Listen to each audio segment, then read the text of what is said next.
warahmatullahi wabarakatuh. Saya Arisha Mariam, pengacara Syed Ahmad Channel. Kini sekolah kami telah mengadakan Hari Sukan Negara peringkat sekolah.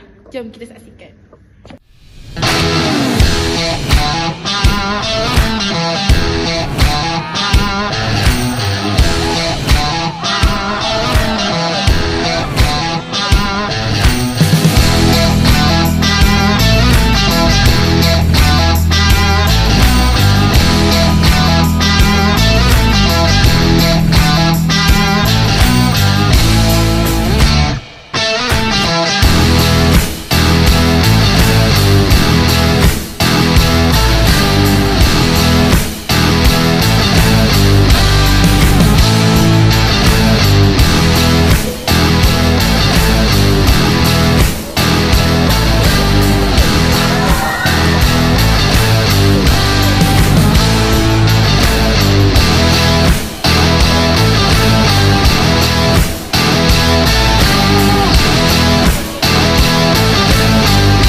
Assalamualaikum warahmatullahi wabarakatuh. Saya Tuan Muhammad Ashraf Hakimi dari Wartawan TV PSS SMK Seri Aman.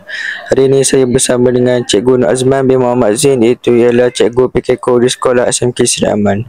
Okey Cikgu, saya ada beberapa soalan untuk Cikgu. Apakah matlamat dan tujuan Hari Sukan Negara diadakan di sekolah kita? Okey, matlamat Hari Sukan Negara peringkat SMK Seri Aman diadakan adalah untuk meningkatkan kesedaran di kalangan para pelajar dan warga sekolah tentang kepentingan bersukan dan juga untuk melahirkan masyarakat yang mementingkan budaya sukan dalam diri mereka. Okey, terima kasih.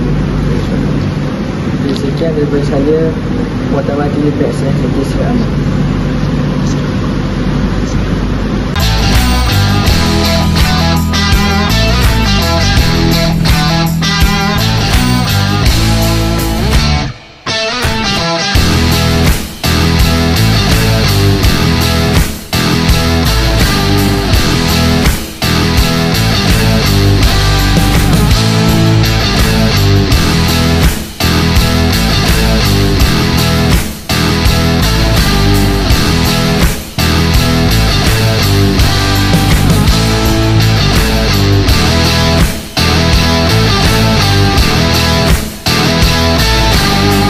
Berakhirnya lah program Hari Sukan Negara pada peringkat sekolah.